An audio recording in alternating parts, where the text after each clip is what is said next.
인사하겠습니다. 사랑하고 축복합니다. 사랑하고 축복합니다. 축복합니다. 축복합니다.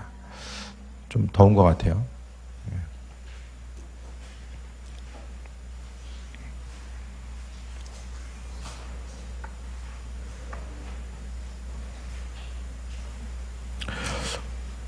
오늘 요에서의 말씀을 보면 이제 계속 이제 심판의 말씀이 나오게 됩니다. 하나님은 죄를 용납하시는 분도 아니고 죄와 타협하시는 분도 아니며 또 죄가 있는 곳에 하나님의 은혜원 총을 부어주시는 분도 아닙니다. 하나님은 선과 악을 분명히 그분의 말씀을 통해서 나누시고 또 하나님의 말씀 가운데 승리하는 삶을 역사하시는데 결국 죄인지 아닌지를 나눌 수 있는 것은 하나님 말씀이 있어야지만이 분별을 하게 됩니다.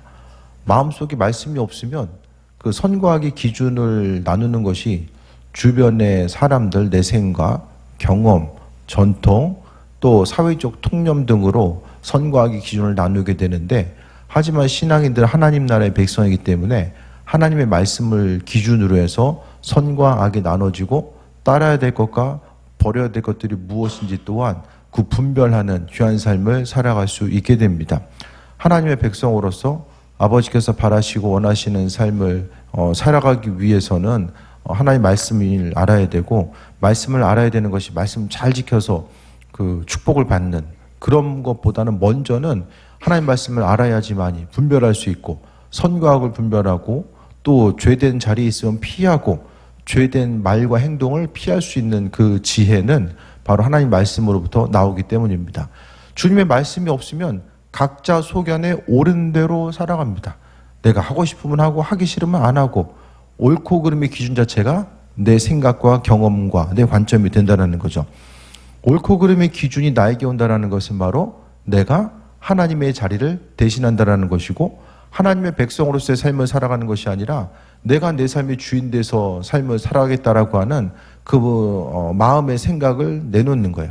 그러니까 모든 일들 가운데서 하나님의 뜻이 무엇일지를 분별하고자 하고 주님께서 인도하시는 길이 어디인지 주께서 바라시고 원하신 뜻이 무엇인지를 분별하는 그 존귀한 삶을 살아가야 됨을 말씀하고 있습니다.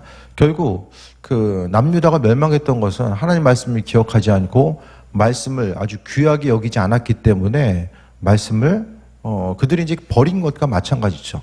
성경을 통해 보면은 말씀대로 순종하지 않는 것을 하나님 말씀을 버린 것으로 하나님은 여기셨어요. 그래서 말씀이 없는 곳에는 죄가 이제 계속해서 더해지게 되고 죄의 마지막은 사망이라는 것을 성경은 분명하고도 단호하게 말씀합니다. 그러면서 오늘 2장 가운데 보면 요엘서 2장은 이방 군대, 그것이 정말 군대일 수도 있고 어떤 메뚜기의 재앙일 수도 있고 예전에 몇 년 전에 아프리카에서 메뚜기 떼가 창궐해가지고 중국 통해서 이제 우리나라까지 이제 오면 어떡하냐 이제 그런 대륙을 돌아가지고 뭐 그런 얘기들이 있었잖아요. 근데 다행히 이제 중간에 좀 소멸됐죠. 근데 메뚜기를 생각했을 때 성경에 나와 있는 메뚜기 떼가 한번 싹 훑어 지나가게 되면 남아나는 게 없습니다. 다 사라집니다. 그와 같은 재앙이 성경시대뿐만 아니라 지금도 얼마든지 또 일어나게 되고 그 기후변화에 따라서 또 이 메뚜기 떼의 재앙 자체가 그냥 성경시대에 끝난 얘기가 아니라는 것들 또한 순간순간 우리가 경험하게 되죠. 그런 재앙이 임하게 되는 하나님은 가뭄이 있고 또 이 메뚜기의 재앙이 있을 것에 대해서 요엘 선지자를 통해서 이 재앙을 계속해서 선포합니다. 왜냐하면 하나님은 이스라엘 민족들을 선택하시고 또 그들에게 하나님 나라의 백성으로서의 자격과 지위를 허락해 주셨어요. 하나님 나라의 백성은 그들이 먼저 하나님의 은혜를 경험하고 그들의 하나님의 영광을 그들의 삶을 통해서 세상의 곳곳마다 비추는 역할을 감당해야만 합니다. 그런데 하나님의 은혜가 비춰졌음에도 불구하고 그들은 그 은혜를 죄 짓는 데 사용하고 또 은혜가 값진 것이라는 사실에 대해서도 기억하지 못한 거죠. 하나님의 은혜가 내 안에 들어와서 그냥 사그러들고 사라지는 거예요. 존귀하신 하나님 말씀이 내 삶을 통해서 더욱더 빛나게 되고 영광을 통해서 나타나야 되는데 오히려 그 영광이 내 삶을 통해서 비춰지는 것이 아니라 내 안에서 소멸되는 거죠. 하나님의 말씀이 들려졌을 때에 지난 주일날도 강조드렸던 것처럼 말씀이 들려졌을 때에 믿음의 행동으로 분명하게 전해줘야 된다는 거죠. 그 적용점 마음속에 좀 새긴 게 있으십니까?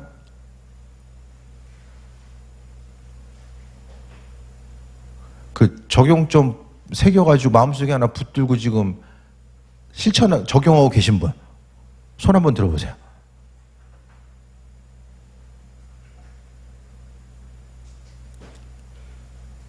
한 명 있는 거야, 한 명? 큰일 났네. 이거 맨날 이거 왠지 속은 느낌이 드는데?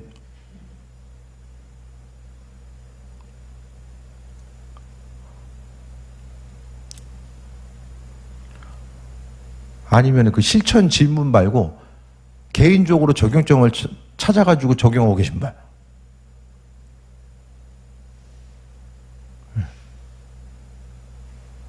아니 그럼 셀 리더들은 본인도 적용 안 하면서 적용했나고 물어보는 거예요, 그럼? 쌤님한테?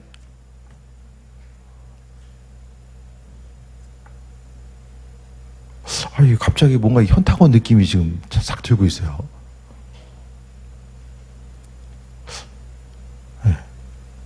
네. 매주 수요일마다 중간이니까 제가 계속 당분간 손 좀 들려고 해야 되겠네. 그렇잖아요. 아니면은 지금 이거 적용 안 해보면 지난 주일날 무슨 설교했는지 기억도 안 나요. 기억이 안 납니다.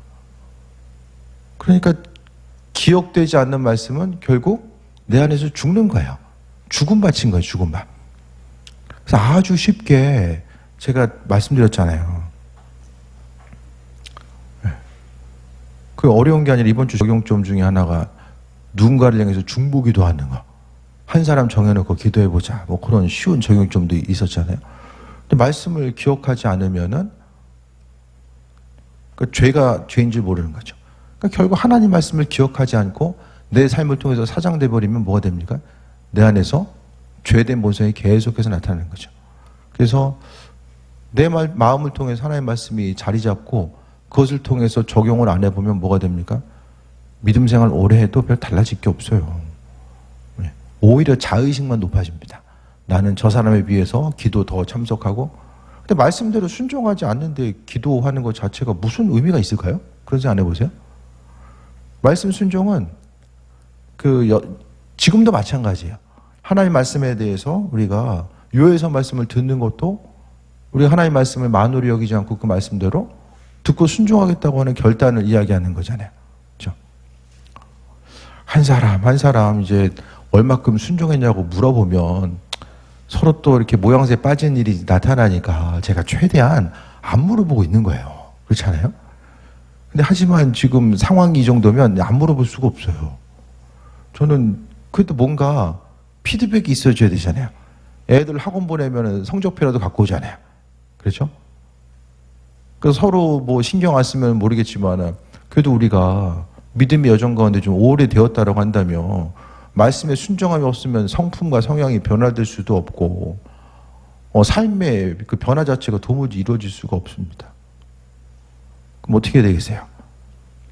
적용을 해야 되겠죠. 나는 말씀 듣고 도대체 뭘 적용해야 될지 모르겠다.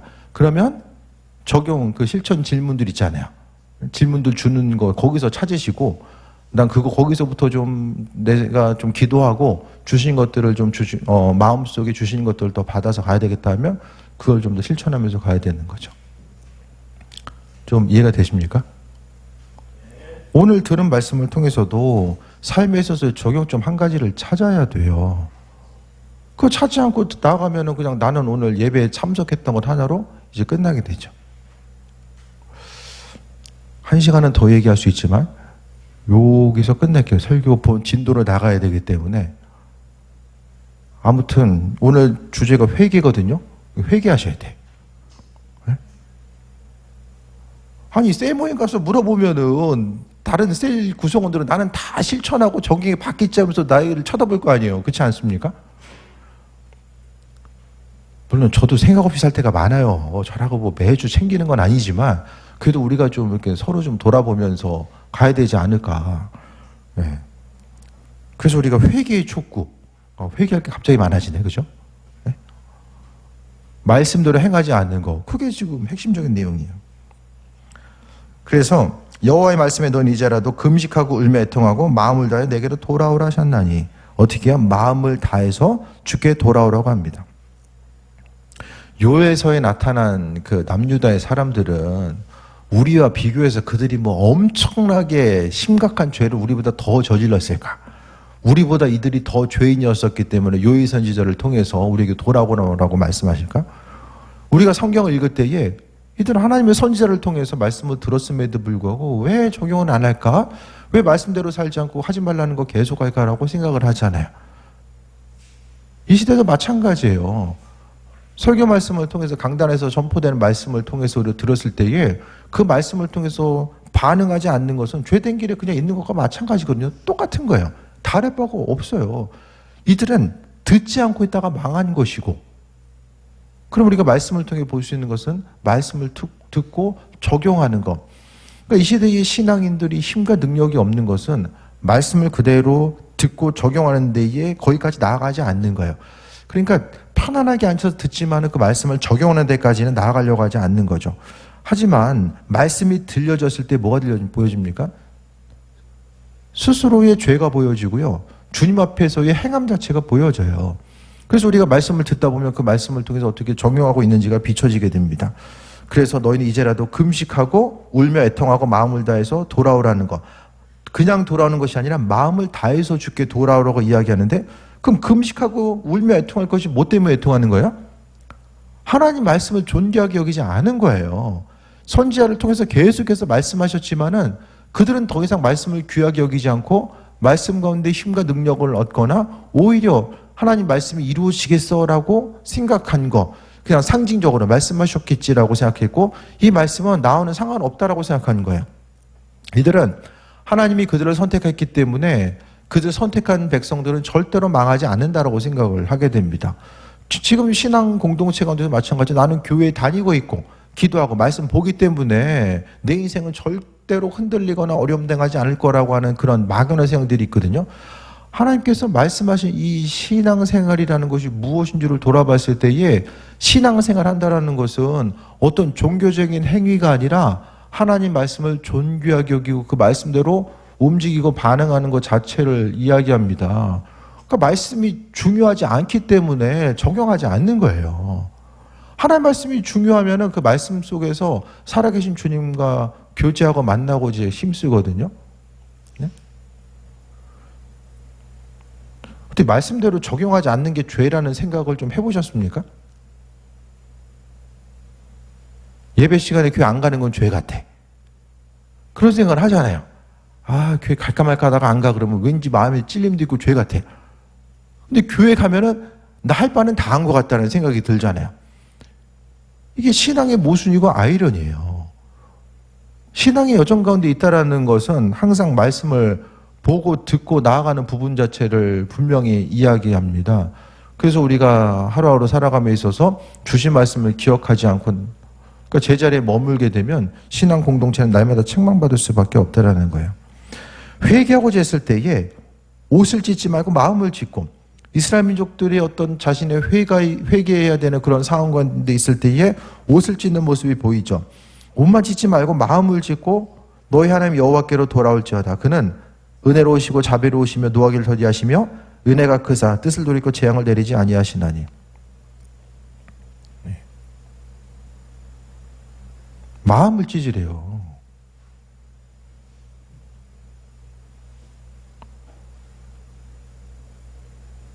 그러니까 주신 말씀대로 순종하고 적용하지 않는 것에 대해서 별로 죄라고 생각하지 않는 것 자체가 뭐죠? 심령이 무뎌진 거예요. 그게 마음속에 무뎌진 거예요. 그러니까 성경에 있어서의 본질은, 그러니까 결국 신앙의 본질은 말씀에 대한 그 반응이거든요. 반응. 그 주일날 전해드렸잖아요. 다시 모르시면 들어보죠. 다시 한번. 우리가 하나님을 향한 온전한 태도 자체는 말씀에 대해서 순종하고 반응하는 만큼이 우리의 태도라니까요. 우리의 생각은 특정한 장소, 시간에 특정한 장소에 가서 신앙적인 행동을 하는 거기까지가 주님 보시기에 합한 자로서 삶을 산다라고 생각할지 모르겠지만, 중요한 것은 산 믿음과 죽은 믿음이 있고 분명히 주님께서 비유를 통해서 씨 뿌린 자의 비유를 통해서 분명하게 말씀하셨잖아요. 열매 맺음과 열매 맺지 못함. 삶을 통해서 날마다 제자리를 맴돌고 있음은 다른 어떤 것이 아니라 그 말씀대로 얼마나 반응했냐. 10년, 20년, 30년이 아니라 얼마나 그 말씀대로 반응하는 삶을 살아갔는가를 돌아봤을 때에 1년 52주의 그 주일 설교뿐만 아니라 거기다가 계속해서 이제 뭐 1년에 100번 이상은 다들 예배를 드리잖아요.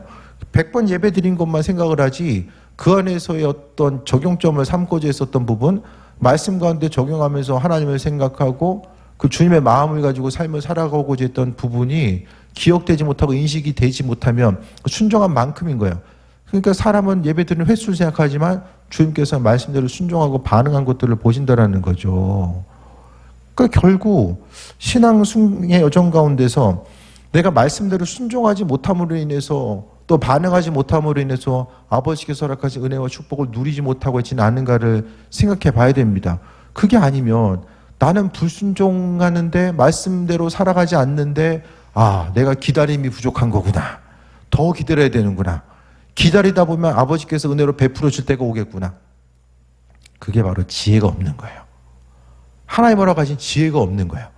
마냥 기다릴 때인지 아니면 하나님의 말씀에 대한 내 반응 자체를 달리할 것인지 그 부분에 대해서 돌아보는 거죠. 결국 성경을 읽고 보고 말씀 듣고 마지막에 남는 것은 뭐죠? 내가 이 말씀을 어떻게 붙들고 나아갈 것인가. 말씀을 붙들다 보면은 오늘 본문에 나와 있는 것처럼 우리가 돌아봐야 될 것들, 회개해야 될 것들이 무엇인지가 비춰지게 돼요. 말씀이 남아있으면 그게 비춰집니다. 하지만 주님 말씀이 있다가 그냥 증발해서 날아가 버리면 무엇을 회개하며 어디로 나아갈지 자체가 이것이 잘 모르게 된다는 거예요. 그러니까 결국 이 시대에 있어서의 신앙생활의 비극 자체는 말씀이 신앙의 여정 가운데 연결이 안 된다는 거예요. 그 연결이 안 된다는 것은 뭘 이야기합니까?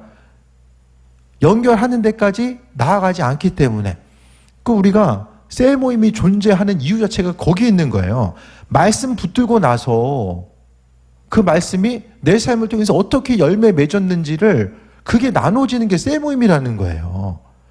일주일 동안 난 이런 일이 있었고 저런 일이 있었고 그걸 나누는 자리가 아니라 하나님의 말씀과 관련해서 이 말씀 붙들고 이렇게 적용해 봤는데 한 사람을 위해서 내가 기도하고자 하는 그 마음, 특별히 누굴 정해서 중보기도하고자 하는 그 마음이 있어서 기도했는데 하나님께서 이런 마음 주셨다. 아니면 다른 누군가가 있는데 이런 이 한 사람을 하나님께서 마음에 떠올리게 하셨다라고 한다면 그 사람을 왜 떠올리게 하셨을까라고 마음에 주신 것들에 대해서 나누고 하다 보면 아버지께서 베풀어 준 것들이 있는 거죠. 그것이 바로 셀 모임이 존재하는 이유이고 또 고백하는 우리 신앙 여정 가운데 주님의 살아계심을 고백하다 보면 어떻게 돼요? 죄가 죄인 줄, 나는 죄라고 생각하지 못했던 부분이 죄인 줄 깨달아 알게 된다는 거야. 그래서 우리가 이스라엘 민족들은 하나님 말씀이 계속해서 비춰지고 들려졌음에도 불구하고 그 말씀대로 살아가지 않았기 때문에 결국 심판받고 나라가 멸망할 수밖에 없었다는 거예요. 예배가 없어지고 또 말씀을 듣는 시간이 없어졌던 게 아니라는 거예요. 그러니까 결국 하나님에 대한 우리의 그 바른 자세와 태도는 무엇입니까? 나중에 주님 옆에 갔을 때 아버지께서 뭘 물어보실까요? 너 기도 몇 시간 했냐? 1년에 예배 몇 번 드렸냐? 좀 그거 물어보실 것 같으십니까? 그러니까 하나님 말씀 앞에 우리가 얼마나 진심이었는가 그걸 물어보실 거예요. 얼마나 진심이었는가. 하나님 말씀이 우리의 삶을 통해서 역사하지 않으면 이미 죽은 거예요. 영적으로 죽은 거예요. 아니 방언하고 예언한다고 해서 영이 살아있는 것이 아니라 그 한 사람 한 사람이 말씀대로 움직이고 반응하지 않는 것 자체가 영이 죽어 있는 거라니까요. 몸은 움직여요. 근데 말씀대로 이게 행함이 안 되고 결단이 안 돼요. 그리고 죄가 죄인 줄 깨달아 알지 못해. 그럼 죽은 거예요.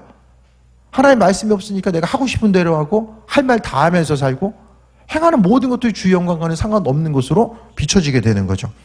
그래서 옷만 찢지 말고 마음을 찢으래요. 마음을 찢으래요. 그럼 이 시간 우리가 회개해야 될 것이 뭐가 있습니까? 하나님 보시기에 합하지 않는 것으로 회개할 것이 무엇이 있는가?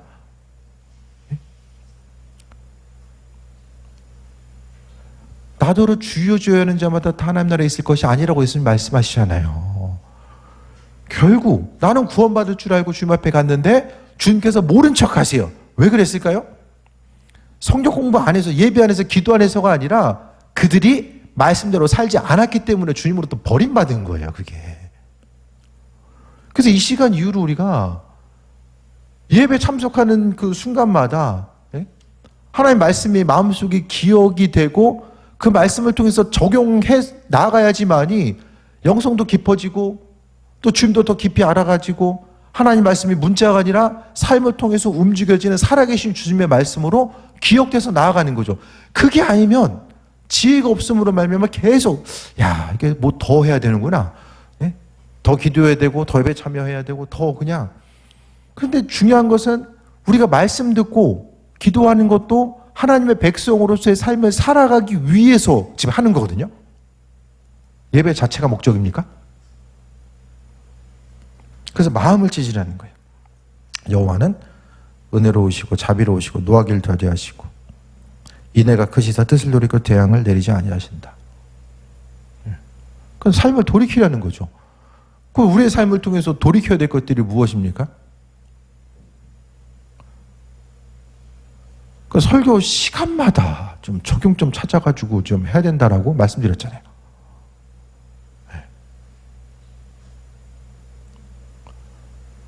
속으로 너나 잘하자 하면 할 말은 없지만 이게 되게 심각한 거예요, 사실. 아버지 주시는 것들을 못 받는다니까요. 나는 기도하는데 왜 이렇게 좀 어렵지? 이런 생각은 계속 할 수 있잖아요. 근데 말씀 가운데 성경은 말씀을 들으라. 이스라엘에 들으라. 계속 이야기하잖아요. 귀만 열고 들으라는 게 아니라 듣는 것은 듣고 움직이라는 거예요. 아버지 말씀 가운데. 그래서 유대인들의 사고 가운데 들으라는 것은 말 잘 들어야지 하면 이거 귀만 열고 들으라는 게 아니라 듣고 움직여야지 이야기하는 거잖아요. 그래서 올해부터 이제 또 남은 기간 동안 주일 설교를 얼마나 적용을 했는가를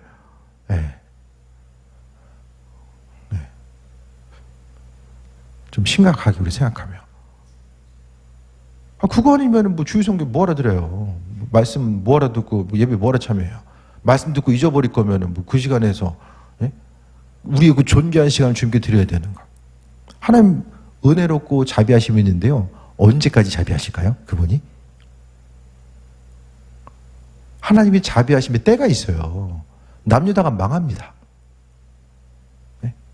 망해요. 587년에 망해요. 주전. 기다리시다가 이제는 끝이 되었을 때에 예레미야를 통해서 마무리가 돼요. 예레미야 때는 뭐가 선포됩니까? 멸망이 선포돼요. 회개는 필요 없어요. 이젠 지나간 거예요. 하나님께서 회개하러 가실 때가 있어요. 그 시간을 귀를 닫고 계속 머뭇거리면 안 된다는 거죠. 14절에 주께서 혹시 마음과 뜻을 돌이키시고 그 뒤에 복을 내리사 너희 하나님 여호와께 소제와 전제를 드리게 하지 아니하실는지 누가 알겠느냐.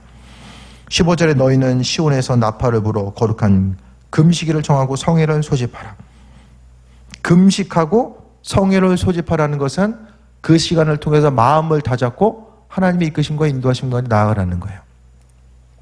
그러니까 여러분의 그 신앙의 여정은요, 말씀대로 순종했던 그 적용점을 삼고자 했던 그만큼 여러분의 신앙 여정이에요.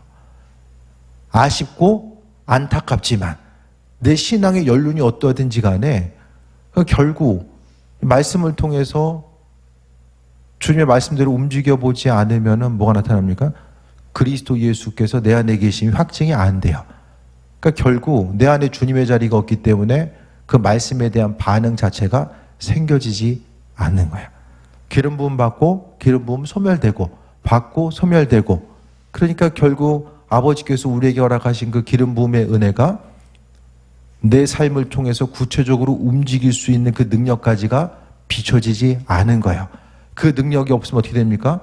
죄에 와서 이겨나갈 수 힘도 없고 다른 누군가에게 복음을 전할 수 있는 능력도 없으며 그 인도하심 따라 살아갈 수가 없는 거예요. 그래서 말씀에 대해서 반응했음에도 불구하고 말씀대로 살아가고 최선을 다해서 주님의 말씀 한 구절을 붙들고 그 말씀을 삶에 적용시키려고 했던 그 삶의 그 순간순간들이 있다라고 한다면 그 이후로부터는 아버지의 선하신 때를 기다리는 거죠.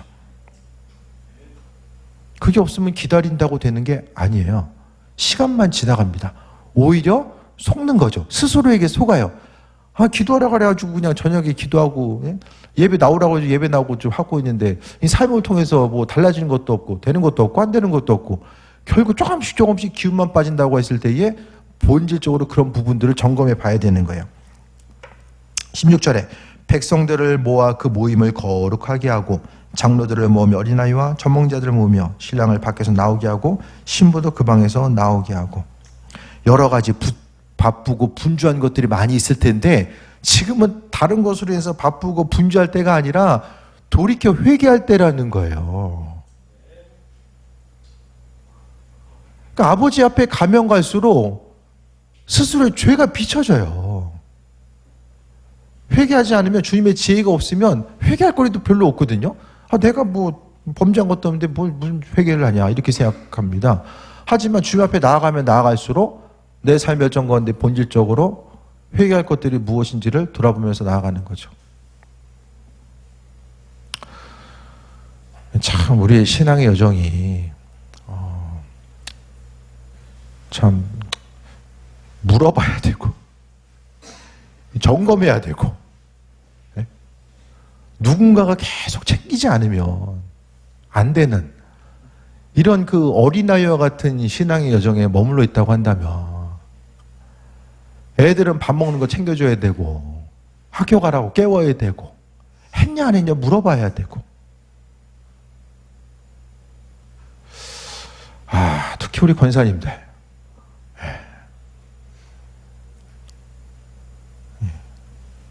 이제 그 역할을 믿음으로 장성해서 단단한 음식을 먹고 다른 누군가에게 단단한 음식을 먹으라고 권면해 줄 수 있어야 되는데, 내가 말씀대로 삶의 현장 가운데 치열하게 싸움하고 그 안에서 적용하다 기쁨도 누려보고 때론 어려움도 느껴보고 그 순간순간이 좀 모아져서 나눠질 얘기들이 좀 있다 보면 그 안에서 승리하는 삶을 또 살 수 있게 될 텐데, 우리의 삶의 여정 가운데 그 말씀대로 적용하고자 하는 그 싸움을 만약에 더 이상 하지 않고 포기한다고 한다면 그건 삶의 여정이 병들어 있음의 증거입니다.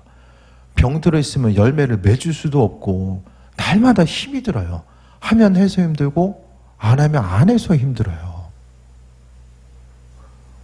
우리의 신앙의 여정이 그냥 날마다 좀 주님으로 체험받아서 말씀대로 말씀을 받아먹는 것도 기쁨이고, 기도하는 것도 기쁨이 되고, 예배드리는 것도 기쁨이고, 말씀대로 한 구절 한 구절 적용하는 것도 날마다 좀 기쁨이 되어서 기쁨으로 재생산되는 이런 온전함을 누려야 되는데, 신앙의 여정이 그 정해놓은 틀 가운데서 있다 보면 그리스도에서 주님이 누구인지도 모르고 믿음의 여정 자체가 무엇인지를 깨달아 알 수 없음으로 인해서 어떤 의무에 정해진 틀에 정해진 어떤 그 시간을 계속해서 반복하다 보면 심령이 무뎌짐으로 인해서 오늘 본문 가운데서도 회개하라고 계속해서 이야기하고 있는데, 이스라엘 민족들은 무엇을 회개해야 될지를 몰랐던 거예요.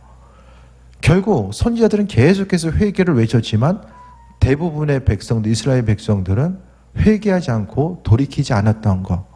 정말 안타까운 상황들은 신약에서도 사도 바울이 계속해서 권면하고 여러 가지 문제들이 있을 때에 바른 해답을 줬지만은 그들이 정말 얼마큼 그 말씀을 받고, 특히 이제 고린도 교인들도 마찬가지고요, 갈라디아 교인들도 그들이 얼마만큼 삶을 돌이켰는가, 이것은 좀 물음표로 남게 된다라는 거예요.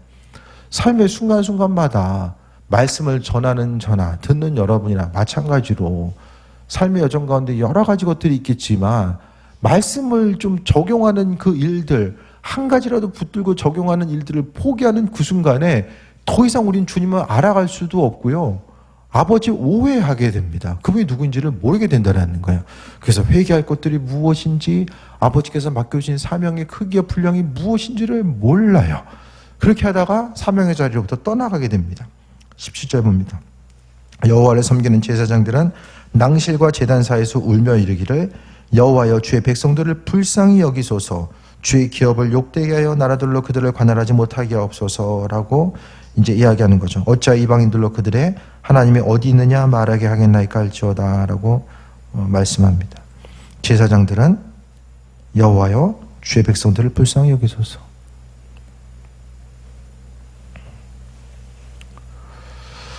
말씀 적용해야만 합니다. 적용하기 위해서 좀 몸부림치셔야 돼요. 그래야지만이 아버지의 뜻도 비춰주시고 믿음 생활도 깊어지고 영적인 힘과 능력도 얻잖아요. 가장 기본적인 것이 말씀에 대한 우리의 태도입니다. 그 말씀에 대한 적용하고자 하는 말씀의 태도가 온전히 되어 있지 않으면 우리의 믿음 생활이 신앙은 오래됐는데 연륜은 오래됐는데 능력이 없는 거예요. 능력이. 예수의 이름으로 선포했을 때요, 치유가 되고 귀신이 떠나가는 역사들은 그게 어떻게 나타나냐면은 예수 그리스도의 이름의 권위 앞에 내가 순종했기 때문에 그 권위가 내 삶을 통해서 비춰지게 되는 거예요. 사도 바울이 그리스도 예수 이름을 선포하는 것을 보고 나서 그걸 흉내내고 했던 사람이 어떻게 됩니까? 나는 예수도 알고 바울도 아는데 너 누구냐? 결국 예수 이름으로 순종하지 않았기 때문에 그에게 능력이 없었던 거예요. 그러니까 결국 예수님의 이름으로 기도하였습니다라는 것은 주님께서 이 기도의 제목을 보증시켜 주시고 내가 주의 뜻대로 살겠습니다라는 믿음의 선포인 거죠. 결국 사람은요, 중요하게 마음으로 받는 만큼 움직여요. 내가 중요하게 여기지 않으면 절대로 움직이거나 말하거나 반응하지 않습니다. 결국 신앙인의 능력 자체는 말씀에 대한 그 반응하는 것만큼이 내 자신에게 능력이고, 내가 그리스도 예수 주님 앞에 믿음으로 반응하고 행함의 단계가 있기 때문에 그 예수 그리스도의 은혜와 능력의 권세가 내 입술 가운데 있는 거예요. 그러니까 결국 그리스도 예수 주님에 대한 그 믿음의 선포, 기도에 대한 응답, 영혼에 대한 구원, 하나님 나라를 소유하고 나아가는 것, 주님과의 친밀한 관계성, 그리스도 예수로 하나 되고 나아가는 말씀 가운데 강조하고 있는 이 모든 것들의 핵심은 말씀대로 얼마나 움직이고 반응하면서 살아가고 있는가, 그것인 거죠. 좀 더 쉽게 말씀드리면 서두에 말씀드렸던 것처럼 하나님 말씀에 대한 우리의 태도 자체가 가장 중요한 것이고, 그 태도 자체가 온전히 되어 있지 못했었기 때문에 오늘 이스라엘 민족들은 오늘 요에스를 통해서 책망받을 수밖에 없었고 결국에는 나라가 멸망하는 데까지 나아갈 수밖에 없었던 거예요. 말씀대로 적용하다 보면 주일날 들었던, 또 순간순간 예배를 통해서 들었던 말씀의 본질이 무엇인지를 깨달아 알게 됩니다. 아, 적용해 보니까 이 말씀이 그런 뜻이었구나. 행함 자체가, 행해봐야지만 이 행함 자체가 왜 중요한지를 알게 되고, 또 결국 주님, 내가 믿음으로 이 말씀대로 행하겠다라는 것은 하나님의 말씀이, 하나님이 창조주 되시고 창조주 되시기 때문에 그분이 말씀을 통해서 세상을 창조하셨던 그 은혜와 충만함을 내가 믿습니다. 그것에 대해서 우리가 반응하는 것, 하나님의 하나님 되심을 인정하는 것이고, 그 반응함을 통해서 우리 한 사람 한 사람이 이전과는 전혀 다른 은혜 가운데 충만한 삶을 누리면서 나아갈 수 있게 됩니다. 그래서 제가 자주 말씀드리잖아요. 아버지 앞에 섰을 때의 가장 안타까운 점은 주님이 누구인지를 우리가 이 땅을 살면서 몇 프로나 알고서 우리가 주님 앞에 설까? 육신을 갖고 있기 때문에 이 땅에서 경험할 수 있는 그리스도 예수 주님과의 교제함이 있는데 그 교제함을 몇 프로나 누리고 나아가면서 주님 앞에 나아가는가? 기도하고 그냥 어떻게 되겠지. 그게 아니라 성경에 나와 있는 하나님은 아주 정확한 원리에 의해서 어린아이에게 냉수 한 그릇 주는 것, 대접하는 것까지라도 잊지 아니하시는 그 정확한 원리에 대해서 움직이시는 그 하나님이 말씀에 대한 우리의 그 바른 자세와 태도를 얼마나 중요하게 보고 계실까에 대해서 우리가 그것을 기억한다고 한다면 결국 이 땅 가운데 처음에 온전하게 믿음으로 시작했다가 결국 점점 더 믿음도 잊어버리고 능력도 잊어버리고 결국 마지막에 가서는 죄가 죄인지도 모르고 사라져가는 수많은 신앙인들을 우리가 생각했을 때에 첫 번째 그 원인 자체가 무엇일까를 돌아보면 결국 말씀을 삶의 자리로 가져오는 것 자체를 포기했기 때문에 하나님의 말씀이 더 이상 어떤 선한 영역으로 가져올 수 없었고 그것 자체를 회개해야 된다라고 하는 그 회개의 마음까지도 양심이, 신앙 양심이 무뎌지다 보면은 무뎌질 수밖에 없습니다. 삶의 자리로 가져오지 않으면 무뎌져요. 그래서 찬란하고 창대하게 시작했다가 마지막에 죄의 단계에서 소멸돼 가는 수많은 사람들이 존재할 수밖에 없는 거죠. 믿음 생활을 하면 할수록 그리스도 예수 주님이 누구인지가 점점 더 선명해지고 그 말씀 가운데 살아계신 주님께서 역사하시고 함께 하심을 기억하며 나아가야 되는데, 시간이 오래 감에도 불구하고 그 말씀의 자리에 서 있는 것을, 행함의 단계에 가서 한 구절, 그 말씀 한 구절 듣는 것에 그치는 것이 아니라 말씀 붙들고 한 주간을 씨름하는 것을 포기하다 보면 결국에는 신앙 양심이 무뎌지게 된다라는 거죠. 결국 예언서, 특히 요엘서를 통해 보게 되면 말씀 듣고 회개 자리로 나아갔음에도 불구하고 이들은 이런 심판과 재앙이 이를 것이다라고 이야기했지만 듣지 않는 거예요. 왜 안 들었습니까? 하나님의 말씀이 중요하게 여기지 않았기 때문에. 그럼 이 시간 우리에게 질문해 봐야죠. 하나님 말씀이 내 인생 가운데 중요한가? 그럼 그 중요한 하나님 말씀을 내가 어떻게 다루고 있는가? 말씀에 대한 우리의 태도 자체가 바로 우리 자신이 가지고 있는 믿음을 나타내는 거죠. 그래서 오늘 본문 가운데서는 회개를 말씀하고 있고, 그 다음에 회개 이후에 하나님께서 구원하시고 함께 하실 것에 대한 은혜와 충만함을 분명하게 강조하고 있습니다. 그래서 신앙의 여정 가운데 여러 가지 신경 쓰고 뭐 다양하게 이것도 하고 저것도 해야 될 것들, 여러 가지 것들이 있다고 할지라도 가장 중요한 것은 말씀을 통해서, 첫 번째 말씀을 통해서, 두 번째 기도하다가 마음으로 주시는 것들, 안 들으려고 하거나 마음 주신 감동으로 주시는 것들 그냥 소멸시켜버리면 더 이상 안 들린다고 말씀드렸잖아요. 그러니까 결국 가장 중요한 게 관계 회복이죠. 주님과의 관계.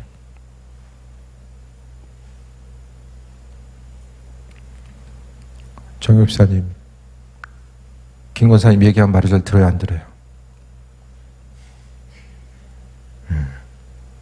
들으니까 같이 살겠죠?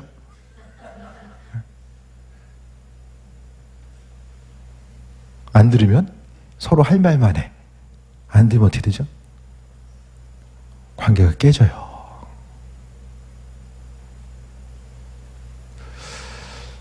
그 말씀대로 하나씩만 좀 적용하면 정말 하나님께서 우리에게 허락하신 은혜와 축복이 있고 그것을 누리는 삶을 살 수 있을 텐데, 그것이 되지 못함으로 인해서 늘 제자리를 맴돌거나 하나님 예비하심이 있는데 우리가 그 단계에 나아가지 못함으로 인해서 몸이 약해지잖아요. 시간이 가면 갈수록 몸이 약해지고 마음이 약해지고, 그럼 쓰임받음의 자리로부터 이제 촛대가 옮겨지는 거예요.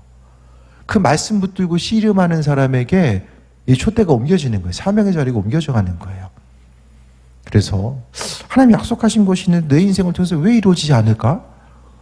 그것에 대해서 그 때를 논하기 전에 내가 주님의 말씀에 대한 그 온전한 반응 자체가 있는가? 그래서 그 반응하는 만큼 하나님은 우리의 믿음을, 그 반응 같은 것을 통해서 우리를 볼 것이고 그 믿음의 분량만큼 부어주실 거예요. 행하는 만큼의 믿음이다. 이것에 대해서 생각하시고 주의 설교 말씀 들을 때에 내가 붙잡고 나아가야 될 것들, 그리고 수요예배든 금요일든 들을 때마다 주신 말씀 어떻게 붙들고 나아갈 수 있을까?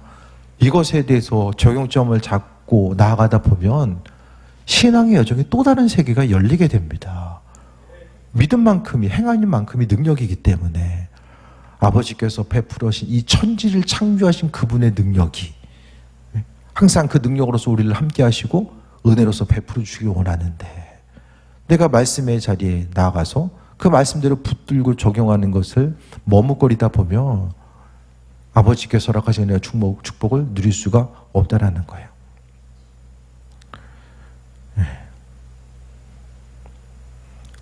좀 해봐야 되겠죠?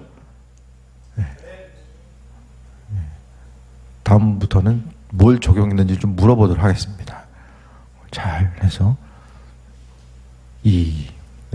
누군가에 의한 그 외부적인 압박에 못 이겨서 가는 신앙의 여정이 아니라 이 기쁨으로 나아갈 수 있는 거.